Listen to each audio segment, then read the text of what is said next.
এই দুনিয়াতে প্রত্যেকটি মানুষ তার নিজের অপরাধ স্বীকার না করে অন্যের উপরে অপরাধ চাপিয়ে দেওয়া,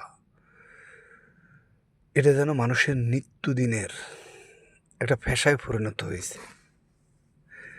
অথচ এই দুনিয়াতে যত মানুষ আসছে, প্রত্যেকটি মানুষ হতাশার মধ্যে, চিন্তায়, চেতনায় মানুষকে দোষী বানিয়ে দুনিয়া আখরাত বরবাদ করে কিন্তু প্রত্যেকটি মানুষের দুনিয়া ছেড়ে চলে গেছে।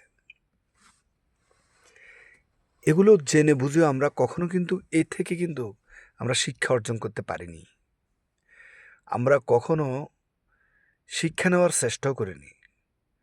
আমরা প্রতিনিয়ত নিজের দোষ না দেখে অন্যের কাঁধে দোষ চাপিয়ে দিয়ে প্রতিনিয়ত তাদেরকে এই কথাগুলো দিয়ে আঘাত দেওয়া ছাড়া আমাদের আর কোনো কাজই যেন নেই। আমরা যদি একটু ভাবতাম যে নিজের দোষ, নিজের অপরাধ, নিজের অন্যায়গুলো একটু একটু বিবেচনা করে দেখি, অন্যকে দোষ দেওয়ার আগে, অন্যকে অপরাধী বলার আগে, অন্যকে ক্ষতি করার আগে অন্যের, এগুলো থেকে যদি একটু ভাবতাম, হয়তো আমাদের এই সমাজ, এই জাতি, এই মানুষগুলো আরও অনেক আগেই অনেক ভালোভাবে পরিবর্তন হয়ে দুনিয়াকে আরও সুন্দর উপস্থাপন করে চলতে পারত। অথচ আমরা তা না করে নিজের স্বার্থে, নিজের লাভে, নিজের উন্নতির জন্য প্রতিনিয়ত নিজের প্রয়োজনে মানুষকে দোষারোপ করেই যাচ্ছি।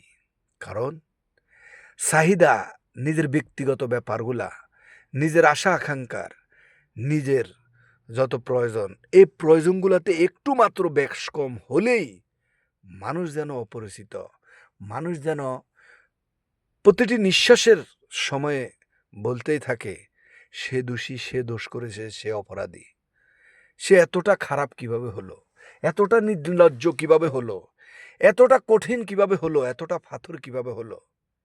এই বিষয়গুলা ভাবার কিবা ফুটিয়ে তোলার আজও একটা মানুষ আমার চোখের সামনে কখনো পড়েনি। শুধু আমাদের একটাই অভিযোগ, কিভাবে সে এই অপরাধগুলো করলো।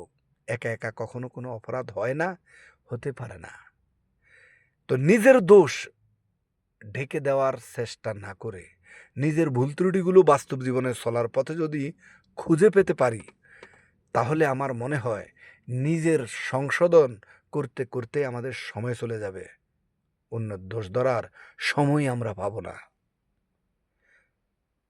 আল্লাহ তাআলা আমাদের সবাইকে, প্রত্যেককে এই সমস্ত চিন্তা চেতনা, এই লো কোয়ালিটির, অন্যের পিছনে গীবত কিংবা বদনাম গাওয়া, অন্যের দোষ ধরা, অন্যের পিছনে আঘাত করা, অন্যের সাথে, মানুষের সাথে তুলনা করা, খোঁটা দেওয়া, এগুলো থেকে আল্লাহ সবাইকে হেফাজত দান করুক। আমিন।